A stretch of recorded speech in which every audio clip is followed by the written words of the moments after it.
Salut tout le monde. J'ai saisi cette occasion pour faire cette vidéo pour dénoncer certains abus de certaines personnes, disons que de certains fonctionnaires qui ont l'air donc l'occasion de travailler. En travaillant, ils profitent de cette situation pour faire de n'importe quoi. Je suis ici dans la forêt. Il fait moins 15, il faut bien dire. Avec facteur vent et consort, ça fait moins 25. Je suis en train de travailler juste pour apporter ma pierre à cet édifice qui est le Canada en général et le Québec en particulier. Donc, je ne veux pas être une charge pour la communauté, je ne veux pas être une charge pour le gouvernement. Donc, je travaille. Vous voyez ce qu'on fait, ces arbres-ci. Demain, après-demain, ça va devenir des poteaux électriques. Ça va devenir le bois qu'on fabrique à nos maisons. Donc ça fait partie de l'économie. Alors moi, je contribue à l'économie du Québec en particulier. Alors, cette vidéo que je suis en train de faire, je peux dire, présentement, il y a mes employés qui n'ont pas été payés. Ils ont travaillé, je leur ai donné le travail. Ils ont travaillé, mais je n'ai pas pu le payer. Pourquoi? Parce que on m'a saisi 102 000 $.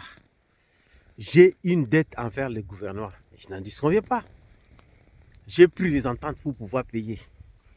Je pense que le gouvernement aussi, comme le Canada ou le Québec, ont des dettes, comme tout le monde dans ce monde ici. Mais le fait d'avoir des dettes par rapport donc aux autres ou vis-à-vis des autres, cela ne veut pas dire qu'on va arrêter à ce que les nations continuent à exister parce qu'ils ont des dettes. Pareillement aussi, on ne peut pas faire de telle manière que je ferme la compagnie. Ben, si je n'arrive pas à payer mes employés, je n'aurai pas les employés. Donc je vais fermer la compagnie. À cause de quoi? Parce que j'ai des dettes. La dette, c'est tout à fait normal d'avoir des dettes. Comme je le dis, tout le monde a des dettes. Même nos gouvernements ont des dettes. Donc moi, j'ai fait ma part. J'ai fait ma part en ce sens que j'ai contribué à l'économie. J'ai pris les ententes. Je dois, oui. Mais c'est combien? Mais si on me saisit 100 000, 102 000, comment saisi? Si on me donnait donc le fisc 60 000, qu'on retient 20 000 et 40 000 disons, ou on me donne 80 000, on retient 20 000, et petit à petit je vais pouvoir payer. Est-ce que c'est mauvais? C'est pas du tout mauvais.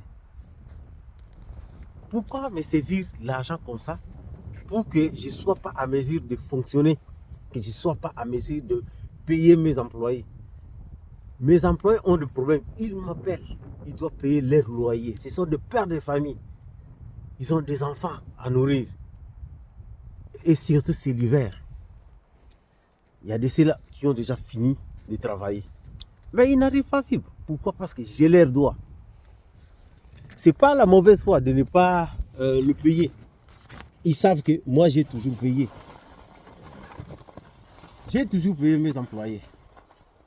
Et je leur paye toujours plus que ce que le gouvernement me demande de payer. Donc, normalement, on doit payer les employés de 40 à 55%. Mais moi, je paye au-delà de 55%. Je paye au-delà de 60 à 65%.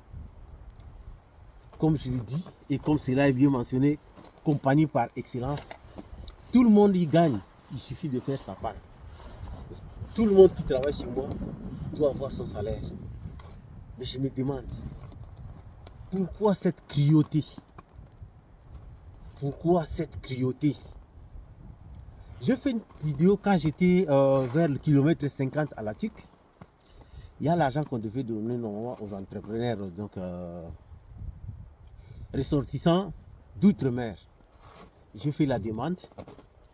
On m'a privé de cet argent-là. Donc les banques m'ont dit que non, ça n'existe pas le programme. Mais j'ai appelé directement au niveau du gouvernement. Et le gouvernement a appelé comme la RBC. Un représentant de la Banque Royale du Canada m'a appelé. Ils m'ont demandé des papiers. J'ai envoyé du papier. Mais après, ils m'ont proposé l'argent qu'ils devaient me donner. Alors que moi, j'attendais l'argent que le gouvernement a mis à notre disposition. On m'a dit qu'il y a des conditions. C'est quoi les conditions? On ne me dit pas. Juste on me prive de cet argent. Je ne suis pas de ceux-là qui baissent les bras. Je continue à bosser. Je travaille. Je fais travailler du monde. J'ai eu plus de 41 employés. Plus de 41. Et j'ai formé 28 employés. 28, je dis bien 28 employés que j'ai formés. Donc je contribue à l'économie de ces pays. Pourquoi on me prive de cet argent? Pourquoi d'abord on me bloque mon argent à moi que j'ai travaillé, j'ai fait travailler du monde? Je dois au gouvernement. Oui, je vais payer. Je n'ai pas refusé. On m'a pris les ententes devant les employés parce que j'arrive même à montrer à mes employés donc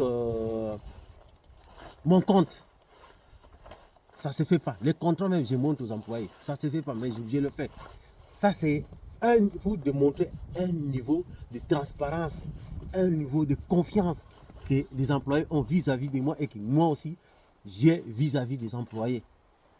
D'ailleurs, moi-même, je suis un employé. Je ne me présente pas comme le responsable de l'entreprise, disons. Ce n'est pas moi le boss. J'ai toujours travaillé pour qu'il y ait l'ambiance, pour qu'il y ait la symbiose quand on travaille avec les employés. Qui se sentent à l'aise. Moi, je demande aux autorités compétentes, essayez de voir cette situation. Moi, je ne peux pas faire des choses comme le monde qui ont donc des problèmes dans leur tête et qui arrivent, quand le problème leur dépasse, ils font de n'importe quoi. Je ne peux jamais faire n'importe quoi. Moi, je veux juste que le gouvernement puisse prendre des dispositions. Le ministère puisse prendre des dispositions par rapport à cette situation. Revenu Québec. Quand vous embauchez du monde, essayez de leur expliquer certaines choses que quand il s'agit de traiter une situation, c'est du cas par cas. Oui, la loi doit être juste pour tout le monde. Mais dans toutes les règles, il y a toujours des exceptions. Dans toutes les règles, il y a toujours des exceptions. Et c'est du cas par cas. Pour mon cas à moi, on m'a demandé d'envoyer des relevés, donc pas des relevés, mais le bulletin de paie pour démontrer qu'effectivement, je dois payer les employés. J'ai envoyé. Mais après, pourquoi cette situation? Je sais que la personne qui a fait ça a aussi ses supérieurs. Ses supérieurs ont aussi leurs supérieurs. Mais il faut essayer de voir la chose. Il faut essayer de voir. Quelqu'un qui fait de son mieux pour contribuer à l'économie. Vous voulez que je sois quoi? Je m'en à l'aide sociale? Non, je vais faire ma part. Je vais faire ma part. Je vais contribuer à l'économie. On m'a saisi 102 000 $. 102, je dis bien 102 000 $ qu'on m'a saisi. On peut me restituer mes 70 000, que je paye mes employés, que je paye certaines dettes vis-à-vis du gouvernement. Ça va régler la chose. Puis la saison va commencer l'année prochaine. Je vais pouvoir payer. J'ai pris l'entente de payer 2 500 chaque mois. L'entente que j'ai pris. L'argent était là. Mais avant même la date d'aller chercher l'argent, on me restitue le chèque. C'est quoi l'intention? Est-ce que j'ai refusé de payer la dette? Non. Quand j'ai pris la première entente, on m'a dit que la dette ne s'ajoute pas. Comment la dette ne va pas s'ajouter au moment où vous me saisissez l'argent? Vous me laissez d'abord dans les trous.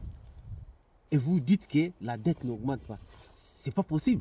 Si vous me laissez l'argent que j'ai payé les employés, là, ça laisse comprendre. Mais vous saisissez l'argent. Et en saisissant l'argent, j'ai perdu les employés. Il y a des employés qui ne voulaient plus travailler avec moi parce qu'ils ne recevaient pas leur salaire. Mais comme je suis toujours créatif, j'ai embauché d'autres employés que je fais travailler et j'ai gagné de quoi. Je leur ai payé, j'ai payé une partie des arriérés.